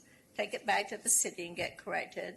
Then bring it back to the subgroup again to see if they did what we wanted them to. Then bring it back to the council here. That requires 3 or 4 times where I think they just bring in their checklists, and we can have. I think reading the subject matter before you get here is taken. I mean, it should be taken for granted. And so it isn't as though we're walking in cold with this checklist, and somebody else is telling us, "Well, check this part and check this part." You should have done that anyway. So I just think you get so too many. I'm in my thinking is that we get the checklist, and we ought to have questions developed before we come in here, Right. and maybe we should send them to Matt. He can put them all together, and we'll have them here at the meeting ready to rock and roll. That'd save us time and trouble. We'll have the questions of our Yeah. own independent review sent to Matt. Sure. I don't think that's bad. But to say that we have to meet somewhere like a Saturday afternoon before our meeting, No. it seems to me to be quite redundant and not necessary. Yes. I would very much like to see if it would be possible for the checklist to be distributed to at least that city or local representative as far in advance as possible, because I think our local knowledge may allow us to ask questions that perhaps wouldn't occur to the body in general. Just a thought. And what generally happens is the checklist arrives here and staff will review it, do a cursory review, come up with comments for the city, then work with the city to, get it up to speed. Perhaps what we can do is, at the time it arrives, it comes to staff, we can also, and in parallel, while staff is reviewing it, we can send it out to the representative from that city and let them review it at that time as well and see what types of comments they come up with. Yeah, I don't envision it being a review, revise, resubmit cycle so much as giving the cities a heads up if there's a question that they might not have anticipated.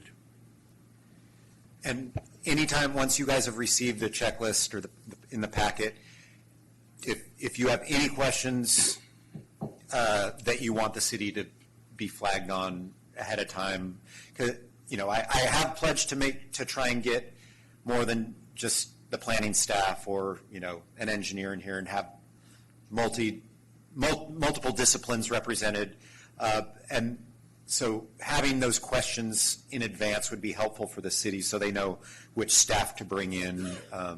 So yeah, anytime you guys have specific questions, you can send those to me and I will make sure the city gets them ahead of the meeting. So how much sooner can we get the checklist than we have been getting it? That's a good question. You mean the entire group as part of the agenda? Yeah. So right now, we try and get it out a week in advance. Our deadline is 72 hours, which would be the Friday before a Wednesday meeting. The latest we try and get it out is Thursday. We generally get it out on Wednesday. We can try and get it out sooner than that. I mean, is that especially burdensome or what? What's the holdup? Yeah, well, the CAC is just one of our committee meetings, so we've got several agendas kind of running at the same time. So it can become burdensome, but we will do our best. And well, what about shortening to only the things that we're concerned about? Leave out all the other stuff. Generally, in the packet, we do what we call culling the. Okay. So we do try and pull out the extraneous stuff, but there's always a full document link on the website. So that's what we do try and do. But Maybe if we could have the schedule for the year and have the cities that are going to present in June have their rough document to us at the May meeting. That would be 30 days shorter on the city's part, but it would give us 30 days to review it before they came in the door. And ultimately, that's the problem. We aren't in control of when the cities submit. That was brought up last year when we went over changes to the committee and so forth, and we did get pushback from the cities, actually from the elected officials, on requiring them to submit at a certain time. But if you'd like, when we do get in checklists, I could, when we've got checklists in process, I could send out just a email to the members saying, right now we're reviewing, Concord, Martinez, and El Cerrito, and just let you guys know. And then if you want to receive that earlier than the agenda would go out, I can send it to you. That might be just the easiest way of letting you know there are checklists in the pipeline and give you more than that week. As I recall, in our last meeting, the last cycle, we had 5. Yes, you did. 5 cities to review at that last meeting.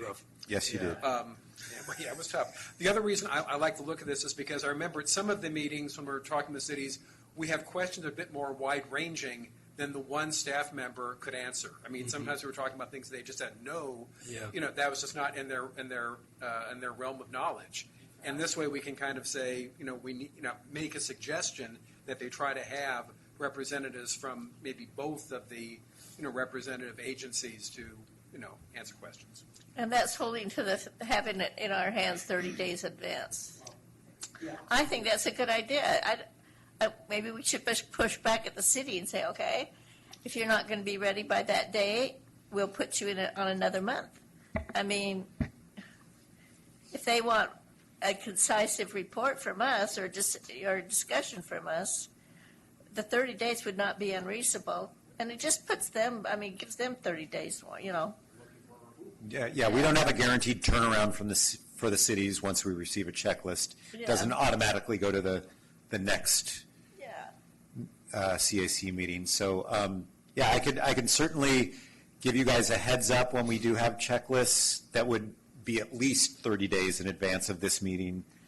And then if you are interested in that checklist, I'll send you a copy. And then if you're not interested, you just get it in the packet a week beforehand.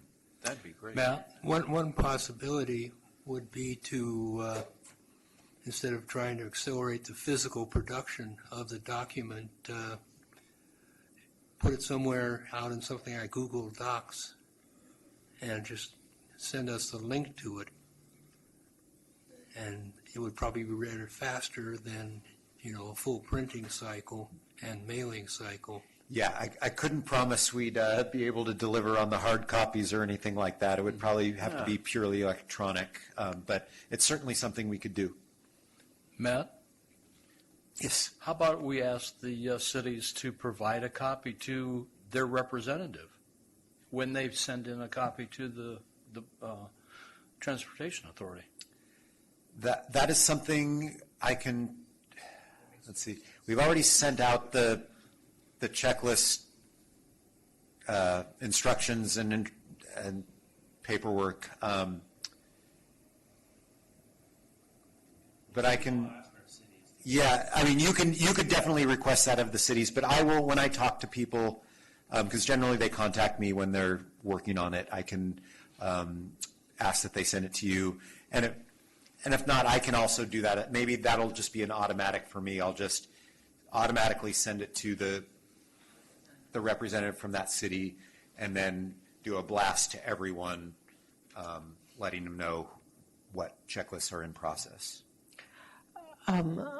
I'm representing all the unincorporated land in Contra Costa County, so that's a bit much. Okay, I don't hardly even know where the unincorporated land is near Richmond or San Pablo or El Cerrito. You don't know Terra Hills? Okay, so I will need everybody's help when it comes to the full county. For sure, Okay. for sure.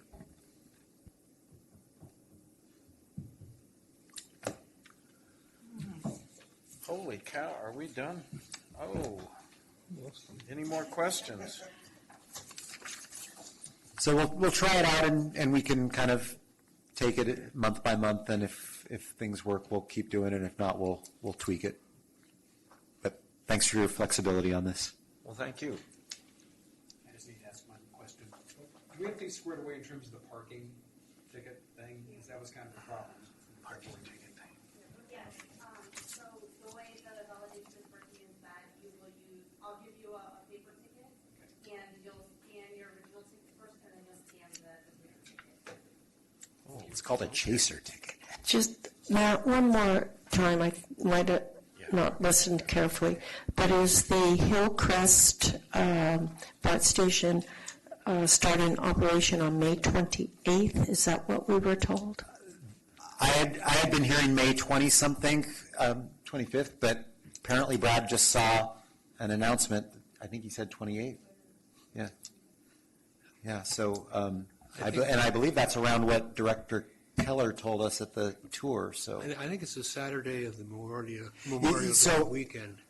Now that it's official, I will tell you something I heard last week, and they said they were, they didn't want to, there's track work going on over Memorial Day weekend somewhere around here, where there may need to be a bus bridge, so they didn't want to open it on the 25th and then have people get on the brand new system, get to Pleasant Hill, and then have to jump on a bus. Might be kill the fun. So I think they were going to wait till after that was done.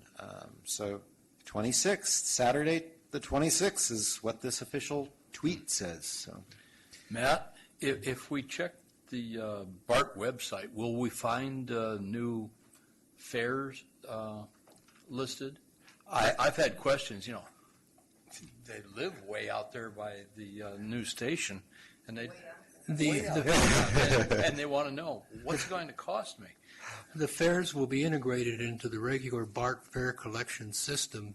they will, but there will, I imagine, to go all the way to Hillcrest will be, more than the current fares. So, but I would imagine now that the announcement is out there, they've probably got new schedules and fares posted. Yeah, they've probably had it ready. They're just waiting to post it till the official announcement. So I would take a look. Also concurrent with this opening, Tri-Delta Transit will change a lot of their routing and scheduling. It will really change the center of gravity for Tri-Delta Transit to the Hillcrest Park and Ride.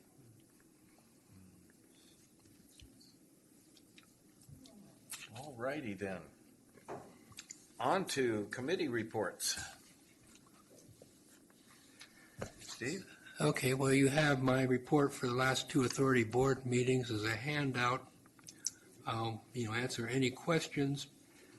But the major story arc on these two meetings involves Gomentum Station. At the March meeting was where the directors heard for the first time that AAA had proposed acquiring Gomentum Station for $50 million. And there were a whole lot of questions about that. It came up as authorizing an agreement with Gomentum Station with this number of questions. They essentially tabled that and asked staff to do some more work on it. So at the April meeting of the authority board, staff came back and Gomentum Station, which is a separate entity from CCTA, handled most of the presentations. And there was a much more thorough discussion. I think a lot of the concerns on the part of the authority board members were alleviated. And at this point, staff has been instructed by motion to draft a letter saying we're very interested in principle, subject to further review by a subcommittee of the Planning Committee, APC, Administration and Projects Committee. So it would be a very interesting, really four-way kind of situation. CCTA, Gomentum Station, which is owned separate public benefit corporation, 501c3, and the City of Concord, and AAA. Could you explain? It's the first I've ever heard the term used. I don't even know what. Oh, I'm sorry. Yes, well, you have to get used to a lot of acronyms and weird terms. Gomentum Station was the catchy buzzword that was done for the autonomous testing, connected vehicle, autonomous vehicle testing to be done on the Concord Naval Weapons Station land. I guess the idea probably surfaced maybe 18 months to 24 months ago. That here we have this large tract of land which will eventually be part of the City of Concord.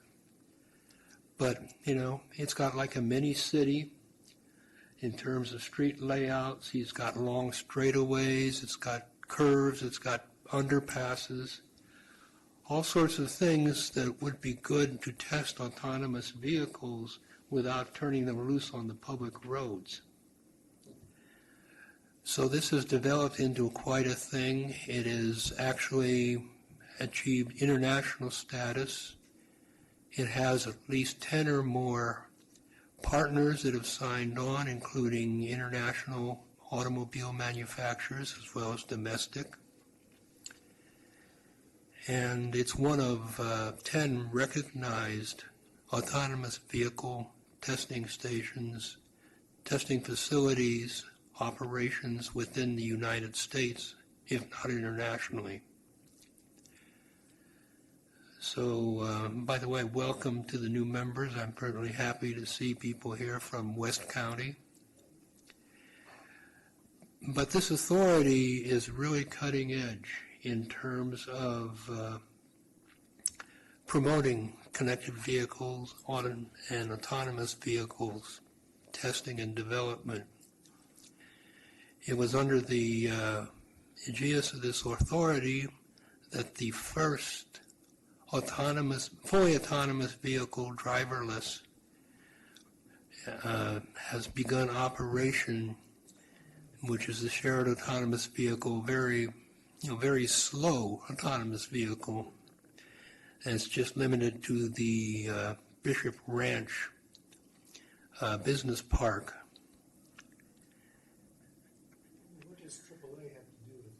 What does AAA have to do? Well, AAA is very interested in this kind of thing. They feel that this is a really important wave of the future. And so, it came out of the blue as far as I know, and Matt's playing bobblehead as I speak. And they said, yeah, we really want to participate in this, we want to fund it. And so they're looking to acquire it. Why are we interested at this stage? Why are we, as a CCTA, interested in this stage? That doesn't impact BART. It doesn't impact our infrastructure as it is. It's a different entity by itself. Guy's been working with them. The big thing is what is known in transportation circles as the last mile problem. That is one of the biggest drivers, I think. We've got bus networks, we've got BART. We can't possibly build enough parking structures at the BART stations. So it's felt that if we can do the final link to get people from their doorsteps to the nearest transit facility, it would certainly help take a lot of cars off the road. It would help change the dynamics of the decision-making that a person does to decide whether to take his single-occupant vehicle or take transit. They are planning for, as close as I can say, a minibus to take the people from the inside of the development to the BART station. But this was originally an agreement with Mercedes or some of these other guys to see how this would function over all the nation, not just our community. And they're just using this as an R&D setup. Mm-hmm. They're not really thinking that what they're doing out there is going to impact our project at the Naval Weapons Station. They're just using the land. I'm having a hard time connecting that with what Guy is doing out there, and I can see where his situation that is something we all should know about, but I don't see why that you guys should be concerned with this as a land use situation that the city hopes to generate some money off for a little while. To me, it's more way long term. Yeah. So I'm interested in what's going on right now, and I want to be able to see farther ahead to see where we're headed. We can't build out on these freeways and add more lanes. We can't build up because it's too expensive, and we can't go underground. So we have to do something else, whether that means autonomous vehicles traveling this close together and daisy chaining through intersections. This is all way down the road, but we have to look at it now, and to be involved in it now may not show anything in our lifetimes, but later on down the road it will. I think that we need to stay connected with it and discuss it every now and then, and I, for one, want to go out there and step in front of one of those cars just for giggles and see if I can get it to swerve. Well, Of course, I'll okay. step out of the way. But I'd also like to ride in one. And if I had my way, I'd have an autonomous vehicle. I spent a lot of time looking at all the technology being developed at Lawrence Berkeley Lab, and I'm telling you, we got to go that way. And they're champing at the bit to get this technology out, and we're champing at the bit to get it from them.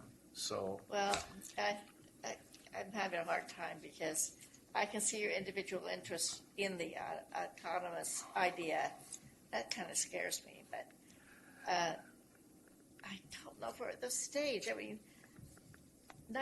2046, when the last of the build-out, that's a long time away. by then, we'll have autonomous vehicles. And right now, the building codes say that you have to have infrastructure in your houses and all new commercial buildings to accommodate electric vehicles. And that doesn't mean autonomous vehicles, but we're headed that direction. Well, our plan is at the weapons stations to include a lot of this new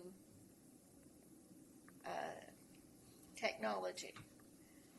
We're already including, each place is going to be solar energy, so we're not going to, that's an issue that's almost been taken for granted. And this is another one. Do we do autonomous little cars that take people up to BART, or and at I that would point think I so. can see, and it's just a perfect round. It's almost like a track in there. The roads that go around there, you can almost like a track. So do we know what the ridership is at Bishop Ranch, Matt?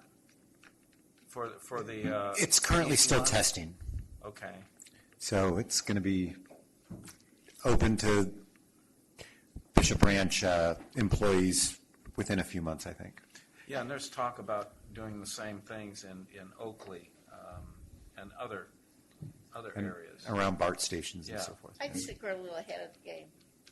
Maybe, but better to be ahead of the game than Rather be right on time. I'd like to see better to what be happens. at the table than on the menu. That's all I got to say. In general, CCTA has been very forward-thinking about applying technology. I mean, we've known for years we can't lay enough asphalt. You know, we're going to have to get better use out of the asphalt we have. And connected vehicles in particular are one potential way of doing that. I don't disagree with you at all. But You know, or, you know, well, connected vehicles, yeah. I'd like to see how San Ramon is reacting to this, and you know, they seem to be they've got these out on in the real world, not just on a test track. So Well, there certainly is an advantage to having a separate test track first. You know, the death in Arizona caused by an Uber vehicle, it was illustrative of that. I don't know how successful they're going to be because they've had lots of little accidents. Well, yeah, but then look at, comparatively speaking, the human beings have far more problems. But notwithstanding, the issue is software and being able to recognize the difference between a mouse, a rat, a dog, a cat, a baby, in a carriage, and a shopping cart, and deciding which one, in an impossible situation, you got to choose to kill. So that's the software issue. Yeah. And then after that, it's I know that sounds terrible, Matt, Well, no. but that's the basic facts, and so they're working on that at the Gomentum station, and that's why it's incredibly important to get there. And you can set up a lot of these extreme testing situations in a controlled environment before you ever have to face them on a public street. Yeah, I think that's what they're doing. From what I understand of what happened in Arizona was Uber was testing a vehicle with a single LiDAR array on the roof, which I think is very under-censored. And the way I put it is they were pushing the envelope and the envelope pushed back. One of the biggest problems out there at the Concord Weapons Station are the wild turkeys. They can't seem to See, that weighs about the same as a new baby. And so they are having trouble. So I think it's a little early for us to either jump on the wagon or, they got a long way to go. Is that it for your? Yeah, if Okay. unless there are any further That was questions. the more entertaining one I've ever heard from you. Are there any other reports? Anything going on in your city that's exciting and new? In Oakley, they're talking about spending $900,000 on a strip of road that is near and dear to my heart because I live off of it, and I can't wait to see what they're going to do. It's about a mile long, and they put in a stop sign, took out a stop sign. There was issues with an intersection stop sign, and where a child was killed. I'm not sure if they're going to fix that problem, but we'll see. That's all I got. Anybody else? Well, Brentwood, I think, will be watching with great interest the fate of RM3, because if that passes, I believe they will be able to get to work on establishing the Park of Right lot on roughly where the Mokelumne Aqueduct crosses under State Highway 4 in Brentwood. And as part of that, they will be hoping to also be able to fund a bicycle and pedestrian bridge over Highway 4 at that point, which is something that the bicycling community has wanted very, very much. Bruce Olson is out agitating for that all the time. Oh yeah, one more thing. They just turned dirt for the new Brentwood extension for Los Medanos Community College District, and it ought to be fun and interesting to see how the traffic flow goes out there at the Trilogy site. And hopefully they won't find any more bones. They found a Miwok burial site out there and some other stuff. At any rate, I think that's it. Do we have a motion to close? Moved and seconded. All in favor? Aye. We're done.